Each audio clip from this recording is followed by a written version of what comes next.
বলবো ফেরাউন ডুইবা গেছে, এরা উইরা গেছে।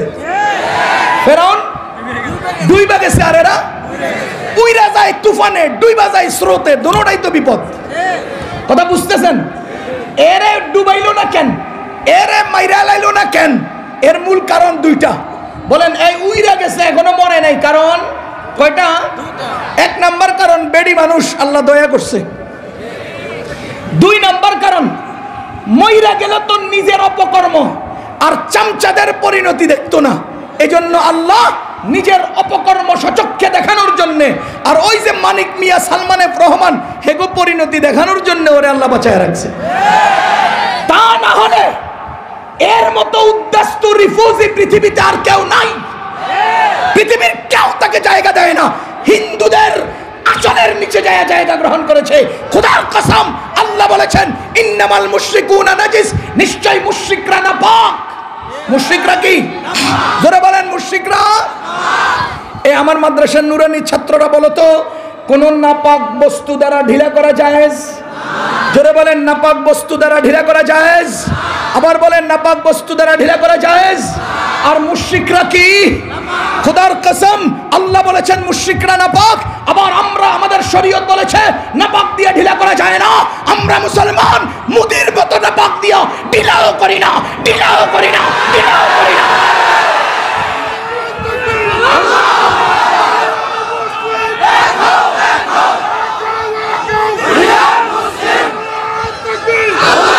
যতই আপনি স্লোগান দেন, আমি সকালে ঘুম থেকে উঠে প্রথমেই যায় নামাজ খুঁজি। যতই আপনি স্লোগান দেন, আমি প্রতিদিন 70-80 রাকাত অতিরিক্ত নফল আদায় করি, খোদার কসম এগুলো সব চাপাবাজি অথবা অভিনয়। আপনার আসলে মাস্টার সিলিন্ডার খারাপ। যারা বলে আসেন খেলা হবে, যারা বলে আসেন খেলা হবে, আপনাদেরকে আমরা সতর্ক করেছিলাম, শুনেন নাই। কোরআনের আয়াত দিয়েছিলাম, শুনেন নাই। দিন দিয়েছিলাম, শুনেন নাই। আহ্বান করেছিলাম, শুনেন নাই। আসেন খেলা হবে আহ্বান করেছিলেন। ওরে দুনিয়ার মানুষ, ওয়াকালা ফিরআউন উতুনি বিকুল্লি সাহিরিন আলিম। ফিরআউনে সব শিক্ষিত জাদুকর খেলোয়াড় দিয়েও খেলা পারে নাই। তোগো তো সব অশিক্ষিত। ফিরআউনের খেলোয়াড়রা অশিক্ষিত ছিল না শিক্ষিত? ওয়াকালা ফিরআউন উতুনি বিকুল্লি সাহিরিন আলিম। সব শিক্ষিত খেলোয়াড় আছে, পারে নাই। তোদের তো সব অশিক্ষিত খেলোয়াড়। আরে এইসব অশিক্ষিত খেলোয়াড়ে পারবে না যে আমরা জানতাম। এজন্যই জোহরের আজান দেওয়া হয়েছে, জোহরের টাইম শেষ হওয়ার আগে সব খেলা শেষ। সব খেলা কি শেষ? ও মিয়া, মাস্টার সিলিন্ডার খারাপ হলে যা করে, মাস্টার সিলিন্ডার খারাপ হলে যা করে, ওরা নাকি আমাদের দেশ দখল করে লাগবে, ওরা নাকি আমাদের দেশ দখল করে ফেলবে। ও বেটারা, ও বেটারা, তোরা যেই প্রাণীর মুখ খাস, আমরা সেই প্রাণী পুরাটা চিবাইয়া খাই। তোরা যেই প্রাণীর পেশাব খাস, আমরা ওই প্রাণীর হাড্ডি মজ্জা পর্যন্ত চিবাইয়া খাই। তোরা আমাদের দেশ দখল করবি? খোদার কসম, বাংলাদেশে ইন্ডিয়ার কিছু নাই। ইন্ডিয়ায় আমাদের অনেক কিছু আছে। বাংলাদেশে ইন্ডিয়ার কিছু নাই, ইন্ডিয়াতে আমাদের অনেক কিছু আছে। দিল্লির জামে মসজিদ আমাদের, দিল্লির লালকেল্লা আমাদের, তাজমহল আমাদের, কুতুব মিনার আমাদের। যদি তারা বাংলাদেশের দিকে হাত উঠায়, হাত ভেঙে চোখ উঠায়, চোখ খুলে আমাদের দিল্লি আমরা আবার ফেরত দেব, আমরা আবার ফেরত নেব।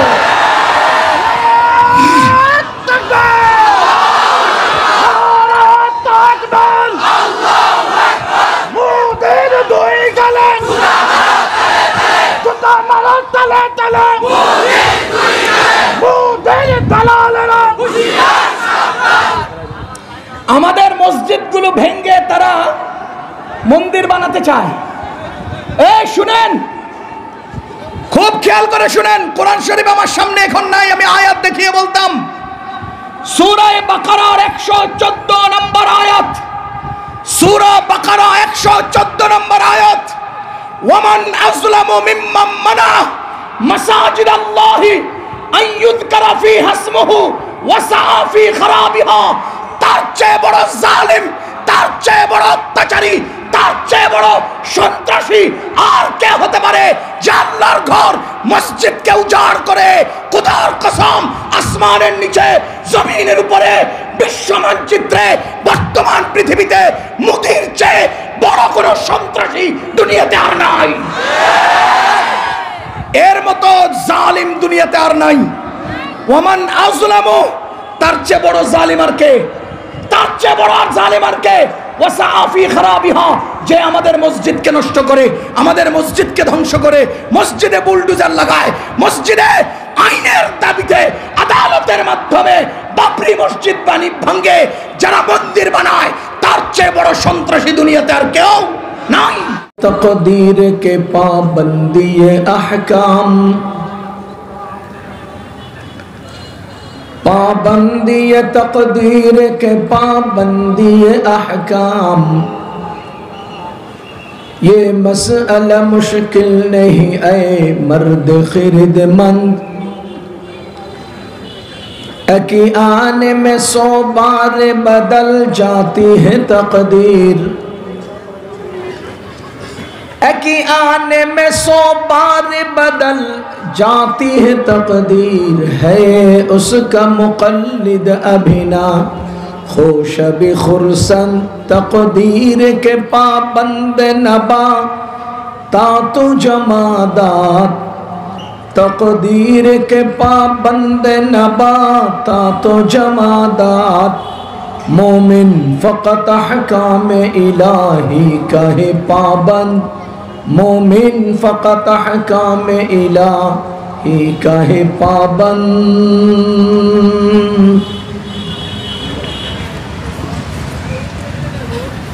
জামিয়া হুসাইনিয়া মেলান্দ কর্তৃক আয়োজিত আজকের এই ঐতিহাসিক ইসলামী মহাসম্মেলনের চলমান অধিবেশনের সম্মানিত সভাপতি সাহেব, জামিয়ার মোহতারাম মুহতামিম সাহেব, মুআজ্জাজ আসাতিজায়ে কেরাম, ছাত্র বন্ধুগণ, বিভিন্ন এলাকা থেকে আগত সম্মানিত মুসলমান ভাইয়েরা, আল্লাহ রাব্বুল আলামিনের অশেষ মেহেরবানি, যিনি আমাদেরকে দ্বীনের মোহাব্বত অন্তরে নিয়ে দ্বীনি মাহফিলে এসে কিছু দ্বীনি আলোচনা শোনার জন্যে জমায়েত হওয়ার বসার তৌফিক দিয়েছেন, শুকরিয়া আদায় করে জোরে সোরে বলবো আলহামদুলিল্লাহ।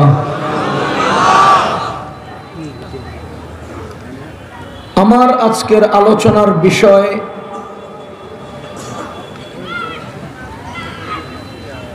তাকওয়া, জীবন চলার পথে তাকওয়ার গুরুত্ব। এই বিষয়ে আলোচনা করার জন্য আমি কোরআনে কারীমের একটি আয়াত ও একটি হাদিস পাঠ করেছি। তাকওয়া, যাকে বাংলায় বলে খোদা ভীতি বা আল্লাহর ভয়। তাকওয়ার জরুরত কত? তাকওয়া কাকে বলে? তাকওয়াওয়ালাদের মান মর্যাদা কি? তাকওয়ার ফায়দা ফজিলত কি? এই প্রসঙ্গে বিস্তারিত আলোচনার আগে আমি কোরআনে কারীমের যে আয়াত পড়েছি, ওই আয়াতের অনুবাদ এবং আয়াতের সাথে যুক্ত সামান্য কিছু কথা বলবো। আল্লাহ তাআলা বলেন, ইয়া আইয়ুহাল্লাযীনা আমানু, হে ঈমানদার বান্দারা, বান্দাগণ, হে ঈমান ওয়ালারা, ইত্তাকুল্লাহ, তোমরা আল্লাহকে ভয় করো, হাক্কা তুকাতিহি, ভয়ের হক আদায় করে, ভয় করার মতো, ওয়ালা তামুতুন্না, এবং তোমরা মৃত্যুবরণ কইরো না, ইল্লা ওয়া আনতুম মুসলিমুন, মুসলমান হওয়া ছাড়া। দেখেন, প্রথমত আয়াতের একটা সংযুক্তি আমরা করি। আল্লাহ তাআলা বলেন, ইয়া আইয়ুহাল্লাযীনা আমানু লা তামুতুন্না ইল্লা ওয়া আনতুম মুসলিমুন। হে ঈমানওয়ালারা, মুসলমান না হইয়া মইরো না। এর দ্বারা কি বোঝা যায়? ঈমানওয়ালারা মুসলমান হয় না। যদি ঈমানওয়ালা হয় তাহলে মুসলমান কিভাবে হয় না? মুসলমান যদি হয় তো ঈমানওয়ালা কিভাবে হয় না? ঈমান আর ইসলাম কি এক নয়?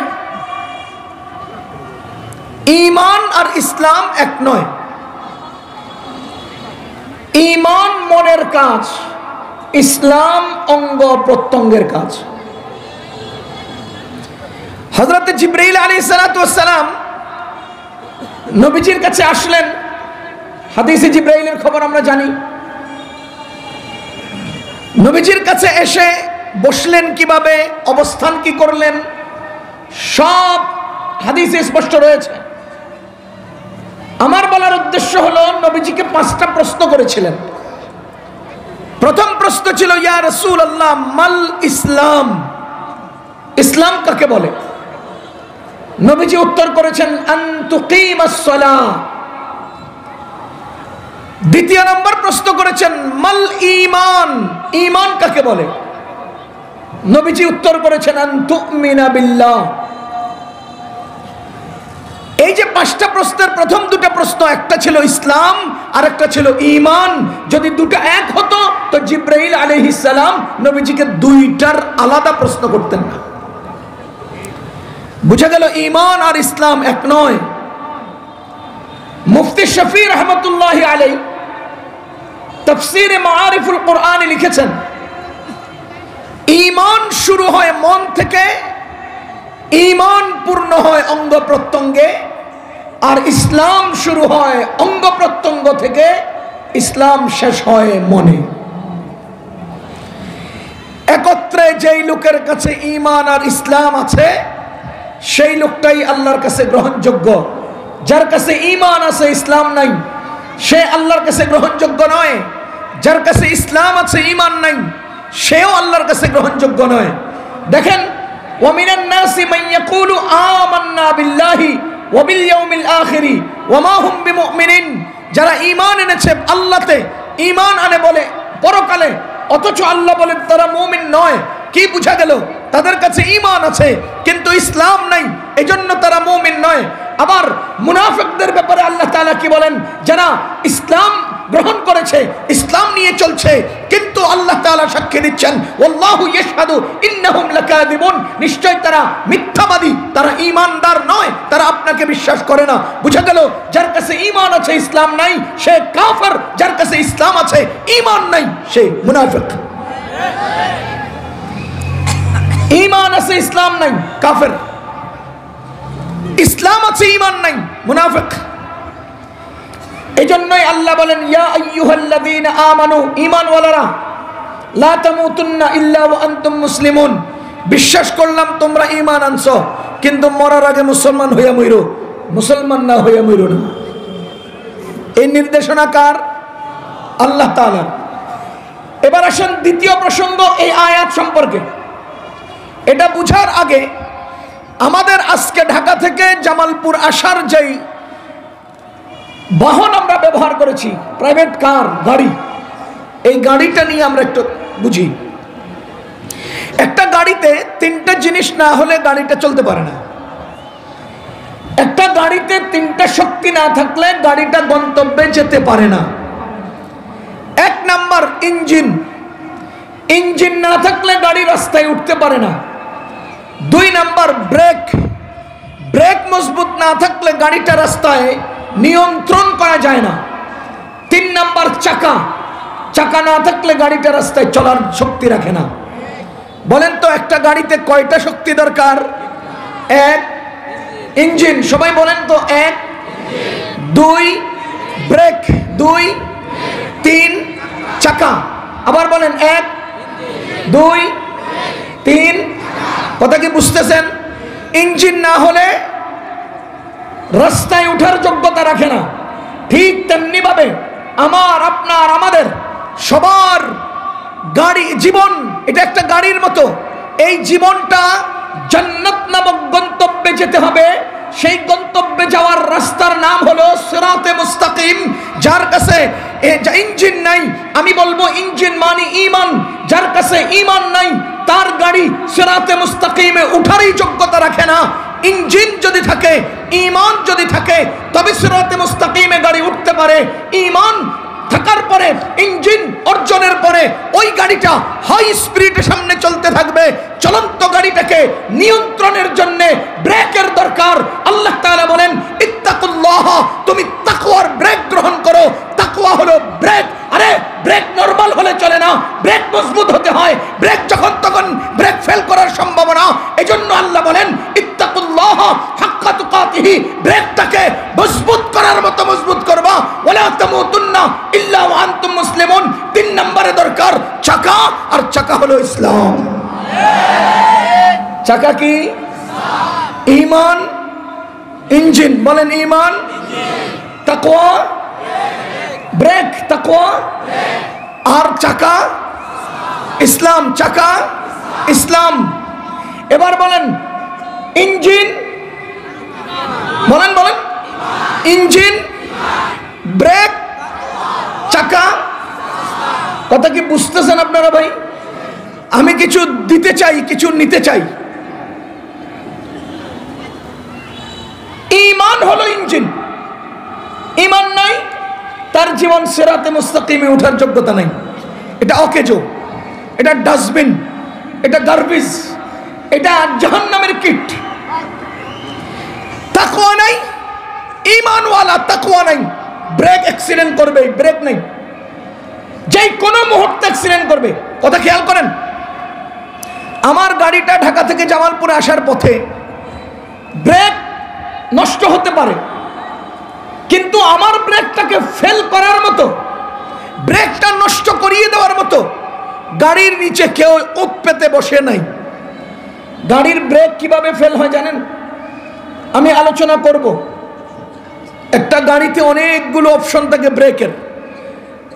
পায়ের মধ্যে চাপ দিলে গাড়ি থেমে যায়। এটা কত বড় কারামত না?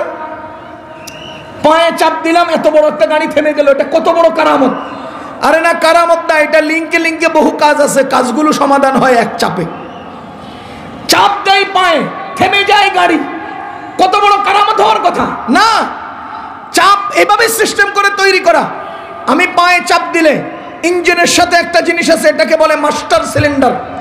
মাস্টার সিলিন্ডারে কতগুলো ওয়েল আছে, তেল আছে, সেটাকে বলে ব্রেক ওয়েল। ওই মাস্টার সিলিন্ডার থেকে ব্রেকের তেলগুলো 4টা পাইপ দিয়ে চাকা পর্যন্ত পৌঁছে। ওই চাকার মধ্যে আবার 4টা ড্রাম আছে। ওই ড্রামের ভিতর অংশে ব্রেক প্যাড, ব্রেক শো আছে। ব্রেক প্যাড, ব্রেক শোকে নিয়ন্ত্রণের জন্য ছোট্ট একটা হুইল সিলিন্ডার আছে। এই হুইল সিলিন্ডারের সাথে একটা উল্টা ছাতার মতো বকেট আছে। এই বকেটগুলোর মাধ্যমে, হুইল সিলিন্ডারের মাধ্যমে ওই ব্রেক শো ব্রেক প্যাডের মধ্যে চাপ দেয়। ব্রেক শো ড্রামের সাথে এভাবে চাতা দেয়, এরপরে গাড়িটা থেমে যায়। বলেন আমি পায়ে চাপ দিলাম, আমার সিটে বৈশা, এখান থেকে প্রেসার দিল কোথায়?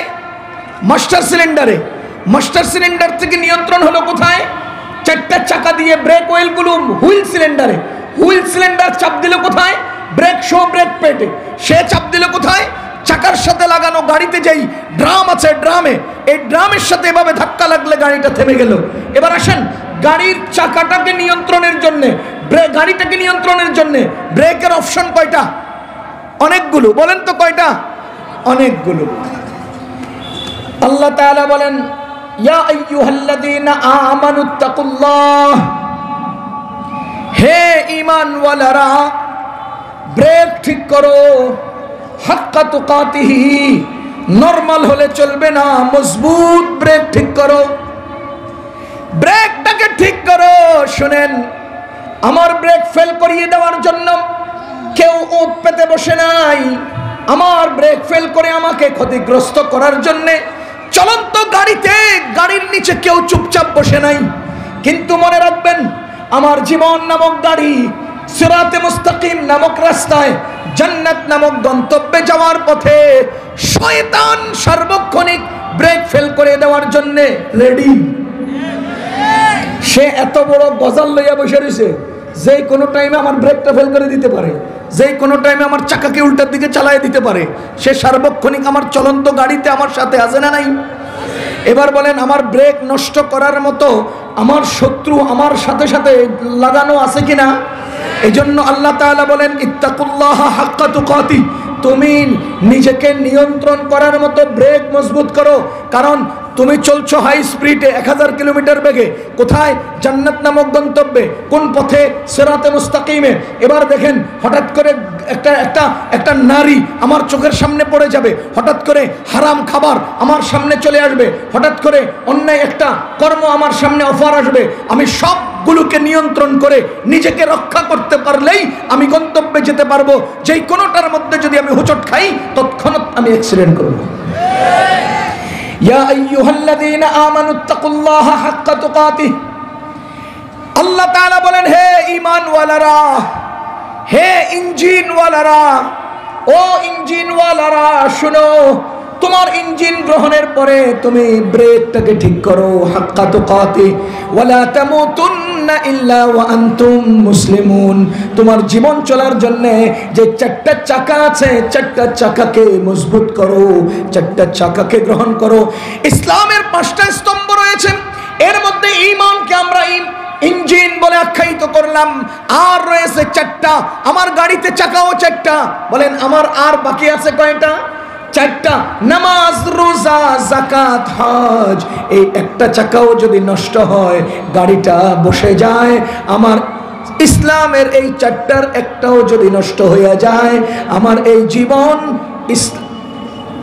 জান্নাত নামক গন্তব্যে চলে যেতে পারবে না। এই হলো আয়াতের প্রাথমিক ধারণা। এবার বলেন তো, আয়াতে ঈমান কাকে বললাম? ঈমানের নাম কি দিলাম? ইঞ্জিন। ইঞ্জিন কাকে বললাম? ঈমানকে। বলেন তো, তাকওয়া এর নাম কি দিলাম? ব্রেক। ব্রেক কাকে বললাম? তাকওয়াকে। আরে বলেন তো, ইসলামের নাম কি দিলাম? চাকা। চাকার নাম কি বললাম? ইসলাম। এই 3টা জিনিস শুদ্ধ না হলে জীবন জান্নাতে যাবে না। এবার আসেন আমার মূল কথায়। আমাদের হলো আলোচনার বিষয় তাকওয়া। ইয়া আইয়ুহাল্লাযীনা আমানু লা তামুতুন্না ইল্লা ওয়া আনতুম মুসলিমুন ইত্তাকুল্লাহ। হয়ে যেত 3টাকে 3 ভাবে বলে দিতেন, কিন্তু তাকওয়ার ব্যাপারে হাক্কা তুকাতিহি বললেন কেন? হাক্কা তুকাতিহি বলার মূল কারণ হলো তাকওয়ার গুরুত্ব অপরিসীম। তাকওয়া নাই যার, জীবনের পরিশুদ্ধতা নাই তার। তাকওয়া নাই যার, খাবার সুন্দর নয় তার। তাকওয়া নাই যার, চলন সুন্দর নয় তার। তাকওয়া নাই যার, বচন সুন্দর নয় তার। তাকওয়া নাই যার, চাহনি তার সুন্দর নয়, চলন তার সুন্দর নয়, বলন তার সুন্দর নয়, সবকিছু নষ্ট যার তাকওয়া নষ্ট। কথা কি বুঝতেছেন আপনারা? এটা বুঝার জন্য আমার নবীজির হাদিসটা শুনাই। রাসূল করিম সরকার দো জাহান মুহাম্মদুর রাসূলুল্লাহ সাল্লাল্লাহু আলাইহি ওয়াসাল্লাম ইরশাদ করেন, ইন্না ফিল জাসাদি লামুদগা, নিশ্চয়ই শরীরের মধ্যে একটা অঙ্গ আছে, নিশ্চয়ই শরীরের মধ্যে একটা অংশ আছে। ইদা ফাসাদাত ফাসাদাল জাসাদু কুল্লু, যখন সেই অংশটা নষ্ট হয়ে যায়, সারা শরীরের সবগুলো অঙ্গ প্রত্যঙ্গ নষ্ট হয়ে যায়। ওয়া ইদা সালাহাত সালাহাল জাসাদু কুল্লু, আর যখন সেই অংশটা শুদ্ধ হয়ে যায়, সারা শরীরের অঙ্গ প্রত্যঙ্গগুলো শুদ্ধ হয়ে যায়। মুসলমান খেয়াল করেন, আমি আপনাকে আগে শুনিয়েছি, একটা গাড়ির ব্রেকের জন্য সবচেয়ে গুরুত্বপূর্ণ যে অংশটা, সেই অংশের নাম হলো মাস্টার সিলিন্ডার। বলেন, সেই অংশের নাম কি? একটা ব্রেক নিয়ন্ত্রণের জন্য সবচেয়ে শক্তিশালী ভূমিকা যে পালন করে, তার নাম হলো মাস্টার সিলিন্ডার। মাস্টার সিলিন্ডার ইঞ্জিনের পাশে কয়েক মুখওয়ালা, কয়েক হাত পাওয়ালা একটা সিলিন্ডার, সেখান থেকে ওয়েলগুলোকে সে নিয়ন্ত্রণ করে চাপ দেয়। ও আল্লাহর বান্দাগণ, যদি আমাদের ব্রেক ফেল হয়, অনেকগুলো কারণে ব্রেক ফেল হতে পারে, ভিতরের বকেটটা ছিঁড়ে যায়, পাইপটা লিক হয়ে যায়, মাস্টার সিলিন্ডার খারাপ হয়ে যায়, বা অন্যান্য কারণে আমাদের গাড়ির ব্রেক নষ্ট হয়। আমাদের নবীজি বলেন, শোনো, ইন্না ফিল জাসাদি লামুদগা, নিশ্চয় শরীরের মধ্যে একটা অংশ আছে, ইদা ফাসাদাত, যদি সেই অংশটা নষ্ট হয়ে যায়, ফাসাদাল জাসাদু কুল্লু, সব অংশ অঙ্গ প্রত্যঙ্গগুলো নষ্ট হয়ে যায়। আমি উদাহরণস্বরূপ একটা গল্প শোনাই। একবার আমার গাড়ির ব্রেক ফেল হয়েছিল। আমরা যারা রাস্তায় গাড়ি নিয়ে চলি, ব্রেক ফেল হলে কিভাবে উদ্ধার হতে হয়, কিভাবে মুক্তি নিয়ে আসতে হয়, এটা কিছুটা আমাদের ধারণা আছে। আমার একবার সিলেটে ব্রেক ফেল হয়েছে, একটা পাইপ লিক হয়েছে, আমি ওটারে খুলে তার কাটা দিয়া প্লাস্টিক দিয়ে আটকাইয়া 3 ব্রেক দিয়ে সিলেট থেকে প্রোগ্রাম করে চলে আসছি। ব্রেক ফেল হয়েছে, আমরা তলে ঢুকে দেখলাম কোনো দিকে পানি লিক করে না, তেল লিক করে না। ঘটনা বুঝলাম না, বকেট লিক করলো না, হুইল সিলিন্ডার নষ্ট হলো না, পাইপও ফাটলো না, ব্রেক কেন নষ্ট হলো? তো একজন মিকারের কাছে গেলাম। আপনারা ইনসাফের সাথে আমারা বলেন, এই গাড়ির ব্রেক কেন ফেল করলো? আমি জানলাম না। কেন জানলাম না? আমি ওই কাজের কাজী না। বলেন, আমি কেন জানলাম না? সবাই বলেন তো, আমি কেন জানলাম না? আমি ওই কাজের কাজী না। এবার আমি মিকারের কাছে গেলাম। আপনাদের ইনসাফ আর বুঝ মতে এই গাড়ি যে ঠিক করে মিকার, সে কি আমার থেকে বেশি জ্ঞানী? বলেন, আমার চেয়ে বেশি শিক্ষিত। কিন্তু আমি তার কাছে কেন গেলাম? সে ওই কাজের কাজী। বলেন, আমি তার কাছে কেন গেলাম? সে ওই কাজের কাজী। কিন্তু দুঃখজনক সত্য হলো, আমরা সব জায়গায় অন্যকে কাজী মনে করলেও এক জায়গায় সবাই নিজেরে কাজী মনে করি। ইসলামের বেলায়, দ্বীনের বেলায়, শরীয়তের বেলায় আমরা প্রত্যেকেই নিজেরা কাজী মনে করি। না না, আপনি আর আমি সবাই কাজী না। জামানার উলামায়ে কেরাম ইসলামের কাজী। আপনারা উলামায়ে কেরামের কাছে না যাইয়া এই ইন্টারনেট থেকে ফতোয়া শিখেন কেন? উলামায়ে কেরামের কাছে না যাইয়া সাধারণ থেকে সাধারণ মানুষের কাছে দ্বীন শিখতে যান কেন? যদি ওই সমস্ত লোকের কাছে যান তো আপনাকে বিভ্রান্ত করবেই। তো আমাকে যেতে হবে বিজ্ঞ লোকের কাছে। আমি কেন আহলে হাদিসের কাছে যাব? আমাকে যেতে হবে বিজ্ঞ আলেমের কাছে, কারণ সে সেই কাজের কাজী, আমি যেই কাজের কাজী না। আমি বড় শিক্ষিত হওয়া সত্ত্বেও আমি যেই কাজের কাজী তার কাছে যেতে হবে। এবার মিকাররে জিজ্ঞেস করলাম, কি ব্যাপার, আমার এই গাড়িটা ব্রেক ফেল করলো কেন? সে সব কিছু তদন্ত করে আমার এসে বলে, হুজুর, আপনার গাড়ির মাস্টার সিলিন্ডার নষ্ট হয়ে গেছে। কি নষ্ট হয়ে গেছে? মাস্টার সিলিন্ডার নষ্ট। এবার আপনারা বলেন, আমার গাড়িতে ব্রেক নেয় না, কারণ আমার কারামত নষ্ট হয়ে গেল, কারণ আমি পায়ে চাপ দিলে এখন চাকাগুলো থামে না, কারণ ওই যে ইঞ্জিনের পাশে একটা আছে যে মাস্টার সিলিন্ডার, এটা নষ্ট, এজন্য আমার ব্রেক নষ্ট, আমার চাকার ড্রাম নষ্ট, মাস্টার সিলিন্ডার নষ্ট, এজন্য হুইল সিলিন্ডার নষ্ট, মাস্টার সিলিন্ডার নষ্ট, এজন্য ব্রেক অয়েল নষ্ট, আমার মাস্টার সিলিন্ডার নষ্ট, এজন্য পাইপগুলো নষ্ট, আমার মাস্টার সিলিন্ডার নষ্ট, এজন্য আমার ড্রামগুলো নষ্ট, সম্পূর্ণ ব্রেকের অপশন নষ্ট। কেন? আমার ওই যে মাস্টার সিলিন্ডার নষ্ট। রাসূল করিম সরকার দো জাহান মুহাম্মদুর রাসূলুল্লাহ সাল্লাল্লাহু আলাইহি ওয়াসাল্লাম ইরশাদ করেন, রাসূলুল্লাহ সাল্লাল্লাহু আলাইহি ওয়াসাল্লাম ইরশাদ করেন, ইন্না ফিল জাসাদি লা মাস্টার সিলিন্ডার। রাসূল করিম সাল্লাল্লাহু আলাইহি ওয়াসাল্লাম ইরশাদ করেন, ইন্না ফিল জাসাদি লা মুদগা। এর কি অর্থ? ইন্না ফিল জাসাদি লা মাস্টার সিলিন্ডার, ইদা ফাসাদাত ফাসাদাল জাসাদু কুল্লু ওয়া ইদা সালাহাত সালাহাল জাসাদু কুল্লু আলা ওয়া হিয়াল কলব। নবীজি বলেন, শোনো, প্রত্যেকটা মানুষের ভেতরে একটা মাস্টার সিলিন্ডার আছে। কি আছে? সবার ভেতরে একটা মাস্টার সিলিন্ডার আছে। ইদা ফাসাদাত, যখন ওই মাস্টার সিলিন্ডার নষ্ট হয়ে যায়, ফাসাদাল জাসাদু কুল্লু, তখন তার দিমাগের ব্রেক নষ্ট হয়ে যায়।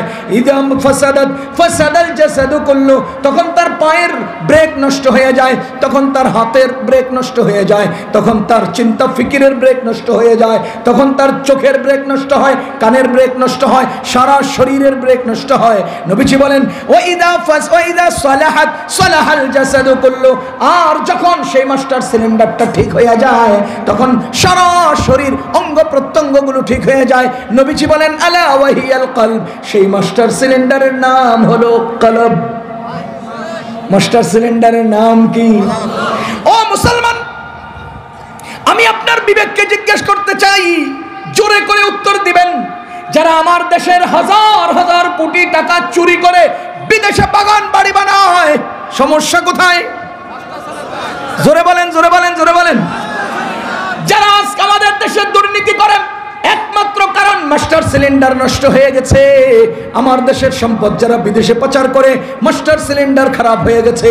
যারা আয়না ঘরে মানুষ হত্যা করে, মাস্টার সিলিন্ডার খারাপ। যারা আবরার ফাহাদের মতো লোককে পিটিয়ে পিটিয়ে হত্যা করে, মাস্টার সিলিন্ডার খারাপ। খোদার কসম, যারাই চাঁদাবাজি করে, যারাই চুরি করে, যারাই ডাকাতি করে, যারাই টেবিলের নিচে দিয়ে খাম আদান প্রদান করে, যারা করোনাকালের তেলের বোতল নিজের খাটের নিচে ঢুকায়, সবগুলোর কারণ একটা। বলেন সবগুলোর কারণ কয়টা? ও দুনিয়ার মুসলমান শুনেন, এই দুনিয়ার মধ্যে যদি আপনি জুলুম অত্যাচার চালু করেন, বেশি দিন টিকতে পারেন না, পারবেন না, পারেন না, পারবেন না। যতই আপনি স্লোগান দেন, আমি সকালে ঘুম থেকে উঠে প্রথমেই যায় নামাজ খুঁজি, যতই আপনি স্লোগান দেন, আমি প্রতিদিন 70-80 রাকাত অতিরিক্ত নফল আদায় করি, খোদার কসম এগুলো সব চাপাবাজি অথবা অভিনয়। আপনার আসলে মাস্টার সিলিন্ডার খারাপ। যারা বলে আসেন খেলা হবে, যারা বলে আসেন খেলা হবে, আপনাদেরকে আমরা সতর্ক করেছিলাম, শুনেন নাই। কোরআনের আয়াত দিয়েছিলাম, শুনেন নাই। দিন দিয়েছিলাম, শুনেন নাই। আহ্বান করেছিলাম, শুনেন নাই। আসেন খেলা হবে আহ্বান করেছিলেন। ওরে দুনিয়ার মানুষ, ওয়াকালা ফিরআউন উতুনি বিকুল্লি সাহিরিন আলিম, ফিরআউনে সব শিক্ষিত জাদুকর খেলোয়াড় দিয়েও খেলা পারে নাই। তোগো তো সব অশিক্ষিত। ফিরআউনের খেলোয়াড়রা অশিক্ষিত ছিল না শিক্ষিত? ওয়াকালা ফিরআউন উতুনি বিকুল্লি সাহিরিন আলিম, সব শিক্ষিত খেলোয়াড় আছে, পারে নাই। তোদের তো সব অশিক্ষিত খেলোয়াড়। আরে এইসব অশিক্ষিত খেলোয়াড়ে পারবে না যে আমরা জানতাম, এজন্যই জোহরের আজান দেওয়া হয়েছে। জোহরের টাইম শেষ হওয়ার আগে সব খেলা শেষ। সব খেলা কি শেষ? ও মিয়া, মাস্টার সিলিন্ডার খারাপ হলে যা করে, মাস্টার সিলিন্ডার খারাপ হলে যা করে। ফেরাউনের ক্ষমতা ছিল 400 বছর। বলেন ফেরাউনের ক্ষমতা ছিল কয়শো বছর? কোরআন শরীফে ফেরাউনের নাম এতবার আইলো কেন? কোরআনে কারীমে ফেরাউন প্রসঙ্গ এত আলোচনা আসলো কেন? মনে রাখবেন, কোরআনে কারীমে 25 জন নবীর নাম আসছে, নবী রাসূলের নাম আসছে 25 জন।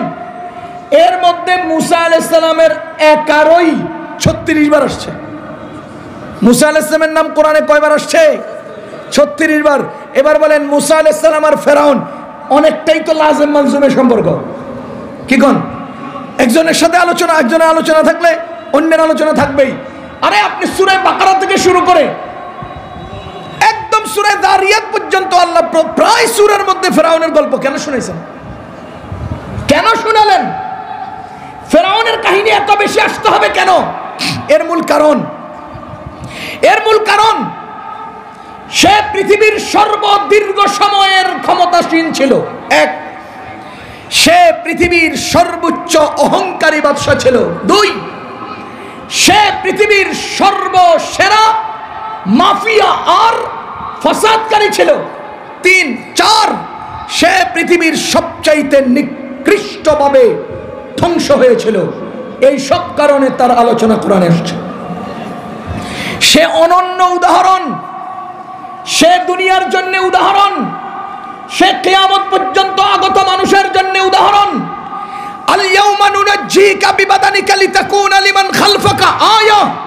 আল্লাহ বলেছেন ফেরাউন, তোর অস্তিত্বকে বাঁচিয়ে রাখলাম কিয়ামত পর্যন্ত আগত মানুষের জন্য শিক্ষা হিসেবে, তার মানে পরবর্তীদের জন্য ফেরাউন শিক্ষা। এবার বলেন তো ফেরাউন কয়শো বছর ক্ষমতায় ছিল? ফেরাউন সর্বোচ্চ অহংকারী ছিল কিনা? ফেরাউন ফাসাদকারী ছিল কিনা? ফেরাউন দুর্নীতিবাজ ছিল কিনা? ফেরাউন ধ্বংস হয়েছিল কিনা? আমি আমার দূরবীন দিয়ে যখন তাকাই, আপনাদের দেশের পরাজিত ক্ষমতাসীন ওরাও মাত্র 15 বছরে ফেরাউনের 400 বছরের সব কিছু করছে। ফেরাউন এত জলদিবাজি করে নাই, এজন্য তার জুলুম, অত্যাচার, অহংকার, এজন্য তার অন্যায় অবিচার 400 বছর টিকে গেছে। তোমরা জলদিবাজি করেছ, এজন্য তোমরা 15 বছরের পরে 16তম বছর শেষ করতে পারো নাই। ও মুসলমান, ফেরাউন দাবি করেছে আনা রাব্বুকুমুল আ'লা, আমি হলাম বড় খোদা, আমি হলাম বড় খোদা। নাউজুবিল্লাহি মিন যালিক। আমার একটা ছোট্ট প্রশ্ন ছিল, এরে ভাই, যেই ফেরাউন এই দুনিয়ার বুকে ছিল, ফেরাউনের সাথে তার খেলার সঙ্গী ছিল, তার পড়ার সঙ্গী ছিল, তার গোসলের সঙ্গী ছিল, তার বাজারের সঙ্গী ছিল, কিন্তু সেই ফেরাউন তার বাজারের সঙ্গীর সামনে বসে কয় আমি তোগো খোদা। প্রশ্ন হলো, এই বেটা আমার লগে খেলতে গেল, বাজারে গেল, গোসলে গেল, পুকুরে গেল, ঈদগাহে গেল, অমুক জায়গায় গেল, তমুক জায়গায় গেল, কিন্তু এই বেটাই আমার সামনে কয় আমি নাকি তার খোদা। জুতো খুললো রে, পিটাইলো না কেন? কথা কোন? একই যুগের মানুষ যদি কেউ কয় যে আমি তোর খোদা, তোরে আমি কালকে দেখলাম আমার লগে পানিতে ডুবাইলি, তুই এবার কেমনে খোদা হইলি? পিটাইয়া সোজা করা উচিত না? কিন্তু পিটাইলো না কেন? কেরে ভাই পিটাইলো না কেন? এটা বুঝার জন্য গত 15 বছরের চামচাদেরকে দেখলেই বোঝা যায়। সে বলে কি? ফেরাউন বলে আনা রাব্বুকুমুল আ'লা, আমি তোমাদের বড় খোদা। আর তোমাদের মহিলা নেত্রী কি বলে? আমি 18 কোটি মানুষকে খাওয়াই। আমার বোন বলে তুমি 10 লাখ রোহিঙ্গারে কেন খাওয়াইতে পারবা না? যে খাওয়ায় হ্যাঁ তো রব, যে খাওয়ায় হ্যাঁ কি? আর ফেরাউন নিজের রব দাবি করছে, আর 18 কোটিরে খাওয়াই দাবি করছে। যেই বেডির নিজের পেশাব কন্ট্রোলের ক্ষমতা নাই, হ্যাঁ নাকি 18 কোটি মানুষের খাওয়ায়। কথা বুঝতেছেন না? আচ্ছা, আজকে দুপুর আপনারা খানা খাইছেন নি? খানা খাইছেন? বলেন তো মেলান্দো থানা না এটা? এই থানা এলাকায় শুধু দুপুরের তরকারিতে কি পরিমাণ লবণ ব্যবহার হয়েছে একটু বলেন তো? কেউ আছে দুনিয়াতে যে একটা থানার শুধু এক বেলার লবণের ব্যবস্থা করে দিবে?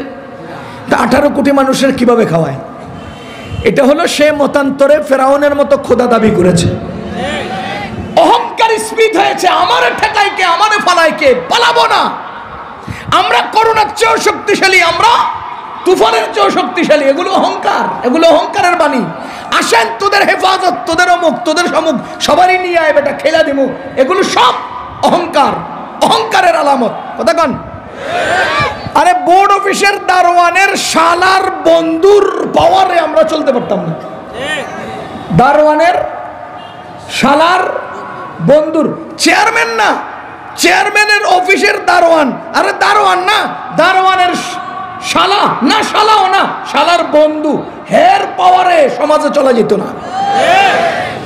এরকম অহংকারী আপনারা হয়েছিলেন কিনা? খুব জলদি হয়ে গেছেন, এজন্য জলদি পড়েছেন। দ্বিতীয় নম্বর, তোমরা ফাসাদকারী ছিলেন, মানুষ হত্যা করেছো, মানুষের উপরে জুলুম করেছো। এমন কোন সেক্টর বাকি নাই যে সেক্টরে তোমরা জুলুম করো নাই, অত্যাচার করো নাই। সব কিছুর মূল মাস্টার সিলিন্ডার, বলেন সব কিছুর মূল, সব কিছুর মূল মাস্টার সিলিন্ডার ফাসাদ তোমরা করেছো, অন্যায় তোমরা করেছো, অবিচার তোমরা করেছো। আবরার ফাহাদের মতো নিরীহ মানুষটাকে পিটাইয়া পিটাইয়া হত্যা করেছো। মুসলমান আল্লাহর বান্দাগণ, সব কিছুর মূল হলো মাস্টার সিলিন্ডার। ফেরাউন যখন কালিমা পড়ে, এই চোরা ফেরাউন চোরা, হ্যাঁ মইরা যায়, তখনও হ্যাঁ কালিমাটা ঘুরাইয়া কয়, সোজা কয় না। কয় কি? আমানতু আন্নাহু লা ইলাহা ইল্লাল্লাহ বলে দে। আমানতু আন্নাহু লা ইলাহা ইল্লাল্লাহ বলে দে না, আমানতু আন্নাহু লা ইলাহা ইল্লাল্লাযী আমানাত বিহি বানু ইসরাঈল। কি ভাই, তো এত গুরাস কেন? চিন্তা করেন, এটি মরতেও সোজা হয় না। এডি মূর্তিও এই যে আপনাদের নেত্রী মইরা গেছে উইরা গেছে এখনো কয় আমি পাশে আছি চট করে ঢুকে যাবো হ্যাঁ আর এই কোনটা ব্যবধান আছে কত বড় সাহস মইরা গেছে পইরা গেছে এর পরেও সোজা হয় না আমানতু আন্নাহু লা ইলাহা ইল্লাল্লাহ সরাসরি বলে দে কোনো ভয়ের দরকার নাই হ্যাঁ কি কয় আমানতু আন্নাহু লা ইলাহা ইল্লাল্লাযী আমানাত বিহি বানু ইসরাইল ওই বেটারা যার উপর ঈমান আনছে আমি এর উপর ঈমান আনলাম কেন ওই বেটারা কার উপর ঈমান আনছে তুই জানোস না হ্যাঁ জানি তো মাইনা দেস না লা ইলাহা ইল্লাল্লাহ কয় না হেন কইতাম না আমনে কম তো আল্লাহ তাআলা কয় আল আনা ওয়াকাদ আসাইতা ক্বাবলু ওয়া কুনতা মিনাল মুফসিদিন তুই মাফিয়া ছিলি মাফিয়া ফেরাউন মাফিয়া তোরাও মাফিয়া ফেরাউন ফাসাদকারী তোরাও ফাসাদকারী ফেরাউন অত্যাচারী তোরাও অত্যাচারী এবার বলেন ফেরাউনের পতন হয়েছে কিনা এদেরও কথা কোন এদেরও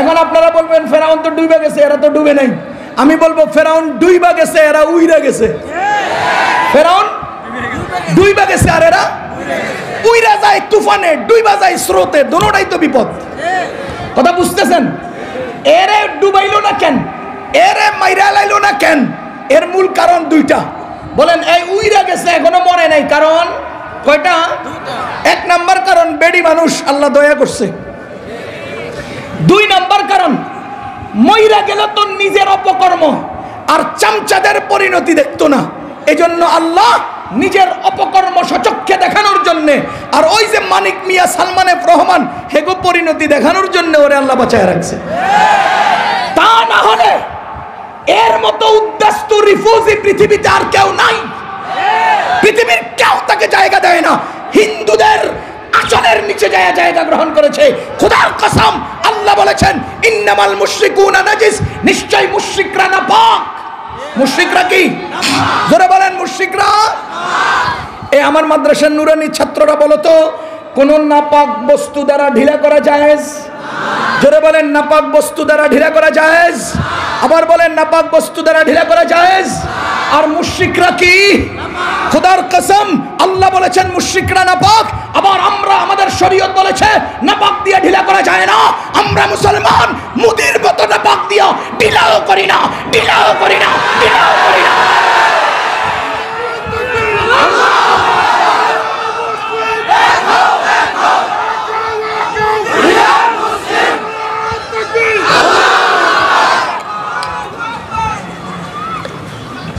ওরা নাকি আমাদের দেশ দখল করে লাগবে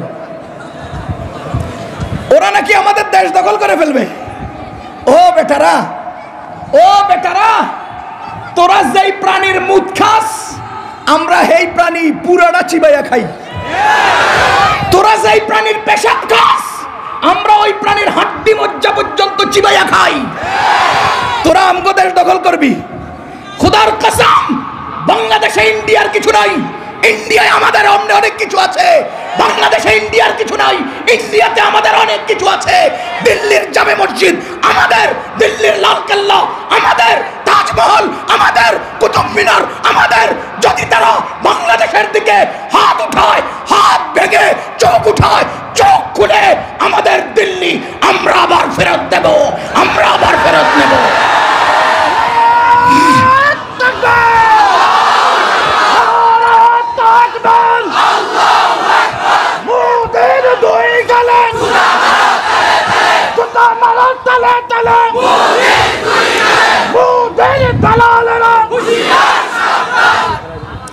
আমাদের মসজিদগুলো ভেঙে তারা মন্দির বানাতে চায় এই শুনেন খুব খেয়াল করে শুনেন কোরআন শরীফ আমার সামনে এখন নাই আমি আয়াত দেখিয়ে বলতাম সূরা বাকারার 114 নম্বর আয়াত সূরা বাকারা 114 নম্বর আয়াত ওয়ামান আযলামু মিম্মান মানা মাসাজিদাল্লাহি আইয়ুযকারা ফিহা ইসমুহু ওয়া সাআ ফি খারাবিহা তার চেয়ে বড় জালিম তার চেয়ে বড় অত্যাচারী তার চেয়ে বড় সন্ত্রাসী আর কে হতে পারে যে আল্লাহর ঘর মসজিদকে উজাড় করে খোদার কসম আসমানের নিচে জমিনের উপরে বিশ্ব মানচিত্রে বর্তমান পৃথিবীতে মোদির চেয়ে বড় কোনো সন্ত্রাসী দুনিয়াতে আর নাই